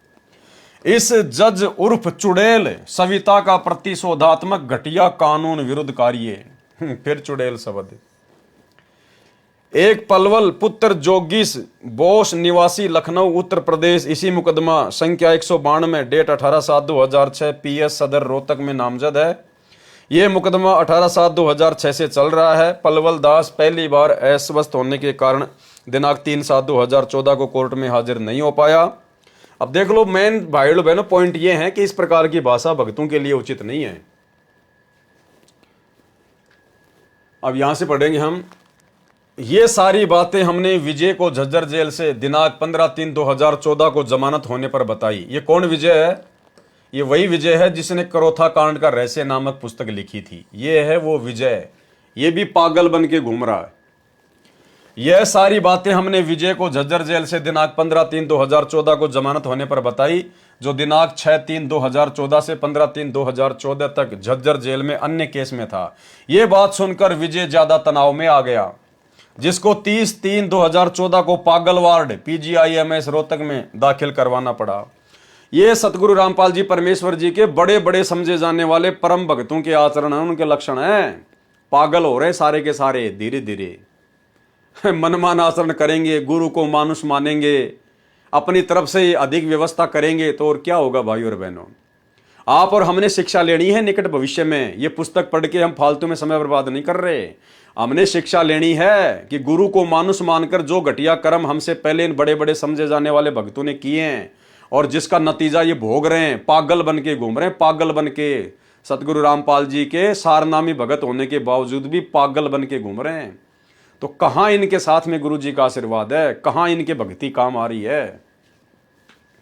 यह बात सुनकर विजय ज्यादा तनाव में आ गया, जिसको 30/3/2014 को पागल वार्ड PGIMS रोहतक में दाखिल करवाना पड़ा। उसने कई बार आत्महत्या करने की कोशिश की। इसने भी कई बार सुसाइड करने का प्रयास किया, आत्महत्या करने का प्रयास किया। बताओ अब भाई और बहनों, ये कहां से नित्य नियम करते होंगे, कहां ये मंत्र करते होंगे, कहां ये सत्संग सुनते होंगे। जो आदमी पागल हो जाए, आत्महत्या करने का प्रयास करने लगे, वो कहां भक्ति करेगा।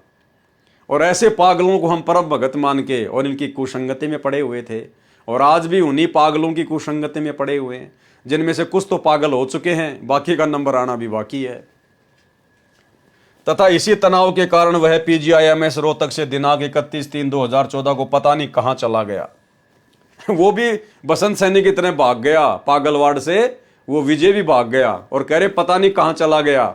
ये हाल है संत रामपाल जी के परम भक्तों के, सतलोक आश्रम मैनेजमेंट हरियाणा वालों के, जिसको जमानती तथा घर वाले तलाश कर रहे हैं। उसको ढूंढ रहा है, उसका जमानती भी ढूंढ रहा है, उसको उसके घर वाले भी ढूंढ रहे हैं। अगर उसके साथ कोई अनहोनी होती है तो उसका जिम्मेदार माननीय सेशन जज सुशील कुमार गुप्ता होगा। तुम्हारे कहने से नहीं होता कोई। ये सभी बातें हमने समाज सेवा समिति के मुख्य सदस्यों को बताई। पूरे भारतवर्ष में समाज सेवा समिति के लगभग 10 लाख सदस्य हैं। अरे बार बार 10 लाख सदस्य, 10 लाख सदस्य, तुमने क्या उखाड़ लिया उन जजों का? 10 लाख सदस्यों ने तुमने केवल बरवाला कांड करवाना था, काल प्रेरणा से वो करवा दिया। अब तुम अपना धर्म को धंधा बना के आश्रमों में बढ़िया ज्योति पाठ और दान का पैसा लूट रहे हो। तुम्हारा बाप जेल में दुख भोग रहा है और तुम लड्डू जलेबी बर्फी खा रहे हो। बस ये था तुम्हारा टारगेट, इसके अलावा कुछ भी नहीं था। 10 लाख सदस्य, 10 लाख सदस्य, क्या उखाड़ लिया तुम लोगों ने भाई? रोहतक जिला कोर्ट के सेशन जज श्री सुशील कुमार गुप्ता जी के भ्रष्टाचार की शिकायत हमने 24 अप्रैल 2014 को आपके पास भेजी थी। भेजते रहो, किसको क्या फर्क पड़ता है। जिसमें बताया गया कि श्री सुशील कुमार गुप्ता जी ने हमारे से 30 लाख रुपए की मांग की। मांग पूरी न होने के कारण जो अन्याय किया गया उसका विस्तृत विवरण लिखा है, परंतु पता गलत लिख जाने के कारण कई दिनों के पश्चात वह पत्र हमें वापस प्राप्त हुआ।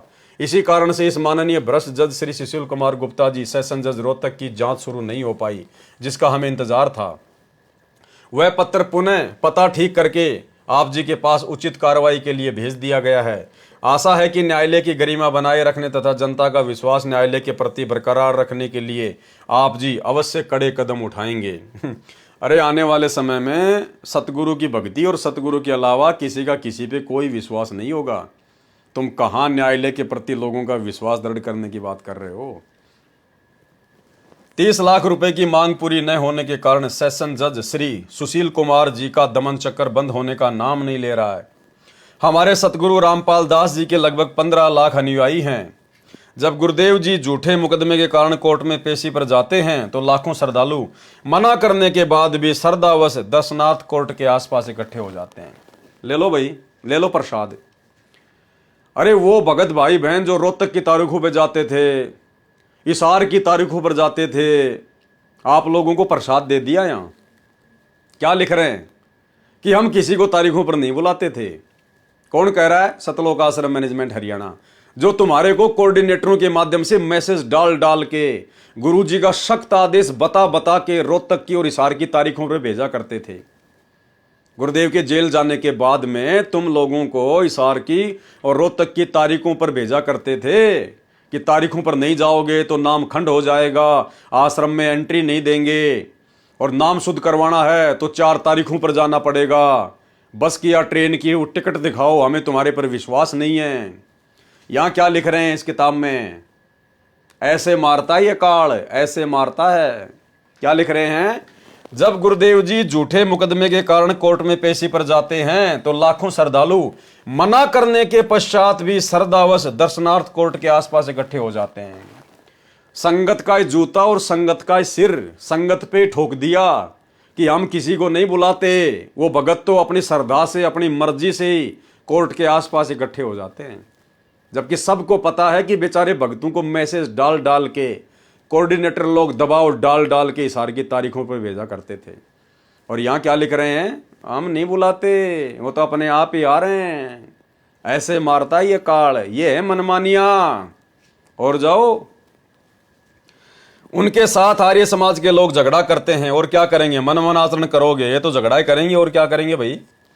श्रद्धालुओं के साथ मारपीट करते हैं जिससे लॉ एंड ऑर्डर की परेशानी आती है। क्यों बुलाया तुमने भक्तों को? जब तुम्हें पता है कि लॉ एंड ऑर्डर डिस्टर्ब हो रहा है तो क्यों भक्तों को अपने कोऑर्डिनेटरों से मैसेज डाल डाल के बेचारों को परेशान किया करते थे। जिस कारण से संत रामपाल जी महाराज की हाजिरी माफी की अर्जी न्यायालय में लगाई जाती है, हालात को मद्देनजर रखते हुए जो न्यायालय के द्वारा मंजूर कर दी जाती है। जब भी संत रामपाल जी महाराज की पेशी होती है उसी दौरान आर्य समाज के व्यक्तियों द्वारा पुलिस की मौजूदगी में दूर दराज से आए हुए उनके अनुयायियों की पिटाई की जाती है। पिटाई होगी और क्या होगा भाई? जब मनमानियां करोगे, गुरु के आदेश की अवहेलना करोगे, जब आपके गुरुजी ने कह दिया इस पुस्तक में पहले कि मैं किसी को नहीं बुलाता, ये सब राष्ट्रीय समाज सेवा समिति के लोग हैं, मेरा इनसे कोई लेना देना नहीं है, और जब तुम लोग जबरदस्ती जाओगे अपने गुरुजी की आज्ञा के विरुद्ध तो सिर पर डंडे पड़ेंगे और क्या होगा? ये पड़ रहे देखो डंडे, ये फोटो में खींची हुई है, ये सिर फूटे हुए हैं। अच्छा, डंडा खाए संगत, बेचारी माता बहनें, बच्चे बुजुर्ग, ये सतलोक आश्रम मैनेजमेंट हरियाणा वाले संगत को आगे करके पीछे निकल लेते थे। डंडे खाई संगत, और 1:30-2 बजे के आसपास एक मैसेज डालते थे कि आज की तारीख पूरी हो चुकी है, गुरुजी का आदेश है, सब अपने अपने घर चले जाओ। ये था इनका ड्रामा भाई और बहनों, काल प्रेरणा से। कृपया देखें पुलिस की मौजूदगी में अनुयायियों के साथ मारपीट की फोटो। जागरण सिटी 16 जून 2007। दिखाते रहो, किसको क्या फर्क पड़ता है भैया, दिखाते रहो। हरी भूमि रोहतक मंगलवार 1 अगस्त 2006। रामपाल के अनुयायी को धुना। ये तो करौथा कांड के समय की बातें हैं। सत्संग के वे वचन मेरे आर पार निकल गए। अब ये लास्ट पेज है भाई और बहनों इस पुस्तक का। संत जी ने बताया कि एक राज्यपाल के पास 2 राज्यों का पदभार था, रिटायरमेंट के निकट था, इसलिए हेलीकॉप्टर में 3 करोड़ रुपए 100 के नोट लेकर पहाड़ी क्षेत्र में प्लाट खरीदने परिवार सहित जा रहा था। दुर्घटना में सहपरिवार मारा गया। पहाड़ों में नोट उड़ते फिर रहे थे। गवर्नर के सरकारी निवास में 40 करोड़ रुपया भी अवैध मिला। उस अनजान व्यक्ति ने परमात्मा के विधान को न जानने के कारण आजीवन विष खाया। उसी विष ने उसका सर्वनाश कर दिया।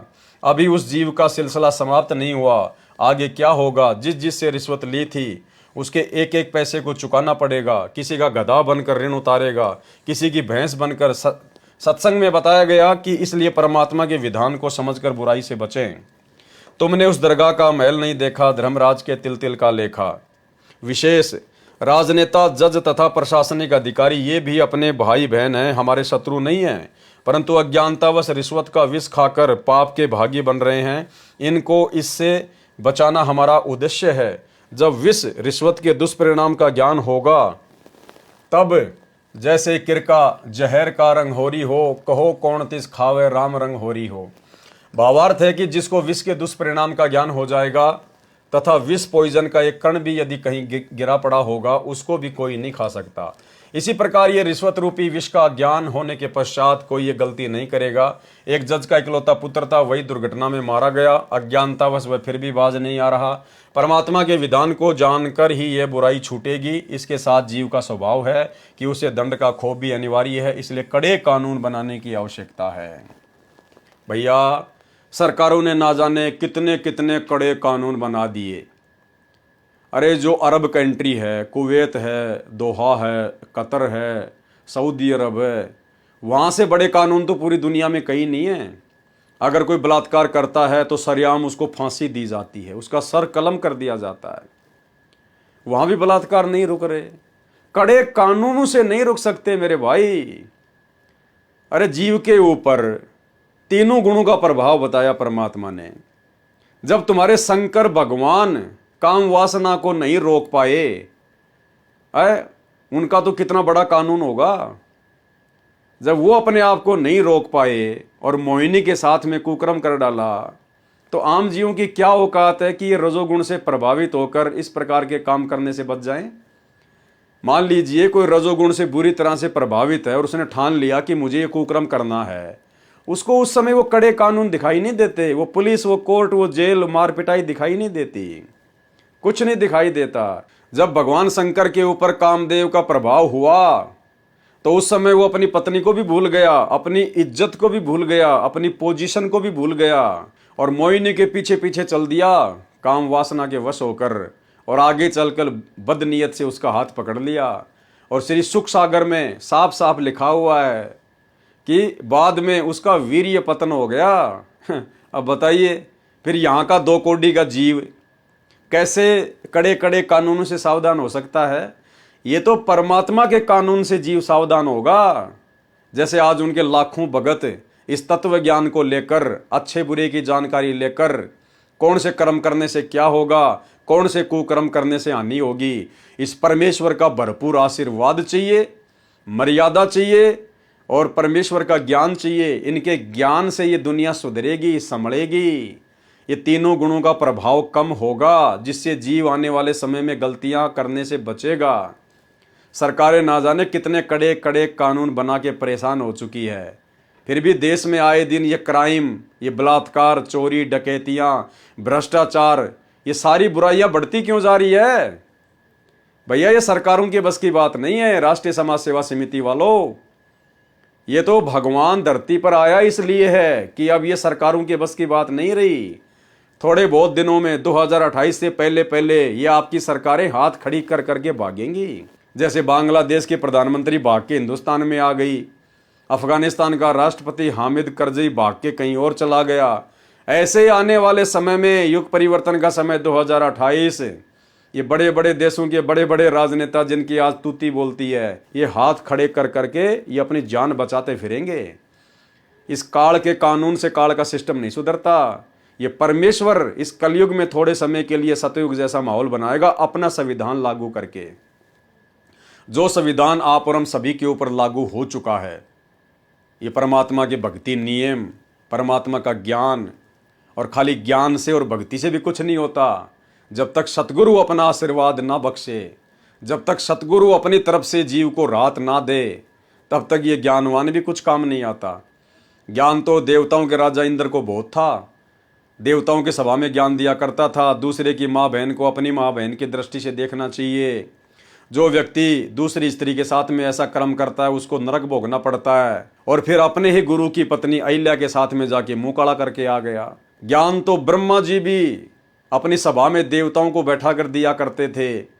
और जब उसकी खुद की बेटी सज धज के जो युवा थी जब सभा में आई तो काम वासना के अंदर इतना गिर गया, पीछे से जाकर बुरी नीयत से अपनी बेटी की बांध भर ली।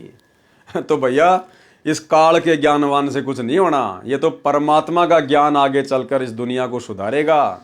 इस दुनिया में शांति आएगी, तीनों गुणों का प्रभाव कम होगा, और जब तीनों गुणों का प्रभाव कम होगा तब ये हर प्रकार की बुराइयां मिटेंगी, हटेंगी। तो भाई और बहनों, ये बरवाला कांड के ऊपर हमारा लास्ट वीडियो था। इसके अलावा तो मालगाड़ी भरी है सबूतों की, प्रमाणों की, गुरुदेव के परिवार की, बेटा बेटी भाई बंधु रिश्तेदारों के कुकर्मों की, उनके लड़ाई झगड़ों की, उनकी गालियों की, उनकी धमकियों की, उनके बुरे आचरण की। लेकिन भाई और बहनों, दास उसके ऊपर पहले बहुत सारे वीडियो बना चुका है। इसलिए आप जी फेसबुक पर जाकर पवन दास इज लाइव सर्च करें, या यूट्यूब पर जाकर पवन दास इज लाइव, या शंका समाधान विद पवन दास, या साध संगति, जब आप इस प्रकार से सर्च करेंगे तो आपको दास के पुराने वीडियो दिखाई दे जाएंगे। क्योंकि हम लोग 2020 से पहले तो सतलोक आश्रम मैनेजमेंट हरियाणा के कुकर्मों के ऊपर ही वीडियो बनाया करते थे। 2020 के बाद से फिर परमात्मा ने दया बख्शी, फिर हम ज्ञान आधारित वीडियो बनाने लगे, परमात्मा के सत्संगों के ऊपर, उनकी पुस्तकों के ऊपर, आपस में साथ संगतियाँ होने लगी, ज्ञान चर्चा होने लगी, मर्यादाओं के लेकर वीडियो बनने लगे। तो आप जियों को हर प्रकार के वीडियो दास के Facebook page Pawan Das is live के ऊपर देखने को मिलेंगे। और आप सभी भाई बहनों से दास की विनती है, प्रार्थना है, भाई और बहनों देखो ये सत्य का मार्ग है, और सेवा केवल आप और हमारे पास में, क्योंकि भाई और बहनों आप और हम परमात्मा की वो आत्मा हैं जिनको परमेश्वर ने इसी मनुष्य जन्म में पार करना है। तो आने वाले समय में जब धरती पर सतगुरु रामपाल जी भगवान का साम्राज्य होगा, उनका राज होगा, तो भाई और बहनों हमें वो सेवा नहीं मिलेगी कि भाई वो वहाँ का देश संभालेगा, वो वहाँ का राज्य करेगा, वो ये व्यवस्था करेगा। नहीं, आप और हमें तो परमात्मा ने जो सेवा देनी है ये वर्तमान में दे रहे हैं। यही सबसे बड़ी सेवा है आप और हमारे लिए, कि हम अपने भटके हुए भगत भाई बहनों को समझाएं, वीडियो बना के, या जैसे दास वीडियो बना रहा है आप उनको शेयर करें। और आप जी अपने अपने यूट्यूब चैनल खोलें, बहुत आसान है, किसी से सीख लीजिए, आड़ोसी से, पड़ोसी से, किसी दुकान वाले से रिक्वेस्ट कीजिए, प्रार्थना कीजिए। सेवा के लिए तो हम प्रार्थना कर सकते हैं। आप यूट्यूब चैनल बनाना सीखिए, कैसे वीडियो डाउनलोड होती है, कैसे अपलोड होती है। आप ज़्यादा से ज़्यादा यूट्यूब चैनल बनाकर और ज़्यादा से ज़्यादा वीडियो शेयर करें। यही सेवा है, आगे आप और हमें सेवा नहीं मिलने वाली। आप और हमसे जो सेवा भगवान ने लेनी थी वो ले ली। जब तक गुरुजी नहीं आते हैं तब तक हम लोग सेवा ही तो कर रहे हैं परमात्मा की। ये भाई बहनों को समझा रहे हैं, भटकी हुई आत्माओं को समझा रहे हैं, जो काल के मुंह में जा रहे हैं सतलोक आश्रमों की कुसंगति करके। हम रात दिन वीडियो बना रहे हैं, साथ संगतियाँ कर रहे हैं, लाइव आ रहे हैं, ये सेवा ही तो है। तो आप और हमें आने वाले समय में फिर परमात्मा अन्य सेवाओं में नहीं फंसाएंगे, क्योंकि हमें तो भक्ति करनी है भाई और बहनों, यहाँ से पार होना है। हमने तो हाथ जोड़ लेने भगवान से कि परमात्मा दया बख्शो मेरे मालिक, इसी जन्म में यहाँ से निकालो। और जिसको इसी जन्म में परमात्मा ने निकालना होगा उसको परमात्मा देश दुनिया की सेवा में नहीं फंसाएगा। और ना हमारी इच्छा होनी चाहिए कि परमात्मा हमें कोई ऐसी सेवा दें। भाई और बहनों, भक्ति नहीं कर पाएंगे। मोक्ष सेवाओं से नहीं मिलेगा, मोक्ष बड़ा नाम होने से नहीं मिलेगा, मोक्ष किसी देश का राजा बन जाने से नहीं मिलेगा। मोक्ष मिलेगा मर्यादा में रहकर आजीवन श्रद्धा और भाव के साथ भक्ति करने से। और मोक्ष नहीं मिला तो चाहे तुम कितने राजा रह लो, फिर फायदा क्या? फिर उसका फिर इतना समय बर्बाद करने का भक्ति मार्ग पर फायदा क्या? तो आप और हमारी तो ये जरा भी इच्छा नहीं होनी चाहिए कि परमात्मा हमें इस प्रकार की सेवा दें, बल्कि मन में ये होना चाहिए कि परमात्मा दास को तो बस भक्ति के लिए फ्री छोड़ देना मेरे मालिक, और कुछ नहीं। जिसके भाग्य में होगी वो करेगा, हमने इस प्रपंच में नहीं फंसना है। तो भाई और बहनों, आप लोग ज़्यादा से ज़्यादा यूट्यूब चैनल बनाओ और ज़्यादा से ज़्यादा ये साथ संगति के वीडियो अपलोड करके और भाई बहनों तक पहुँचाओ। जो जो आपके संपर्क में हैं, फेसबुक पर डालो, यूट्यूब पर शेयर करो, व्हाट्सएप के ग्रुपों में शेयर करो, ताकि सभी भाई बहनों तक ये जानकारी पहुँचे और अपनी मर्यादा तोड़ने से बचें।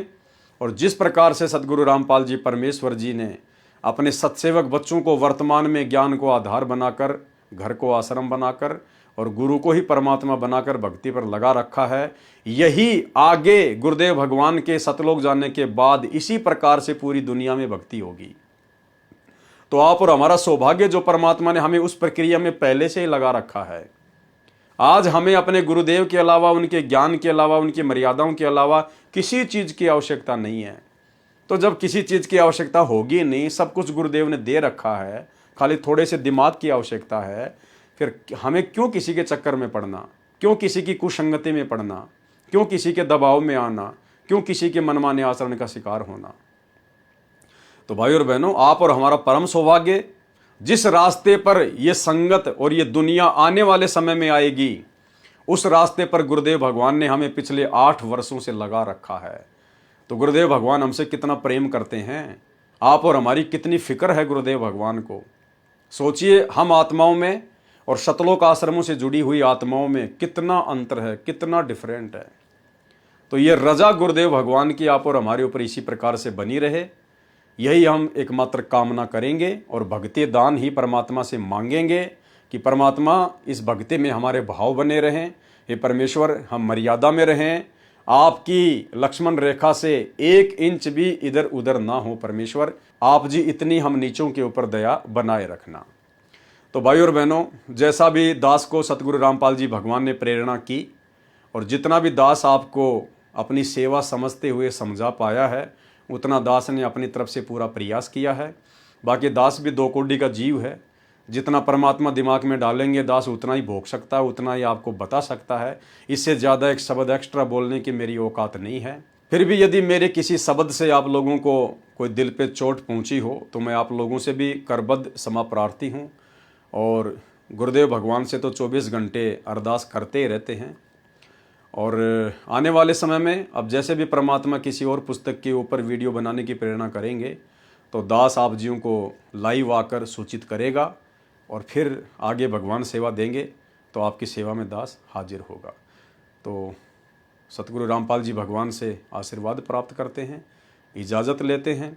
इसी प्रकार से परमात्मा हमें भक्ति मार्ग पर लगाए रखे। बंदी छोड़ सतगुरु रामपाल जी भगवान की जय हो।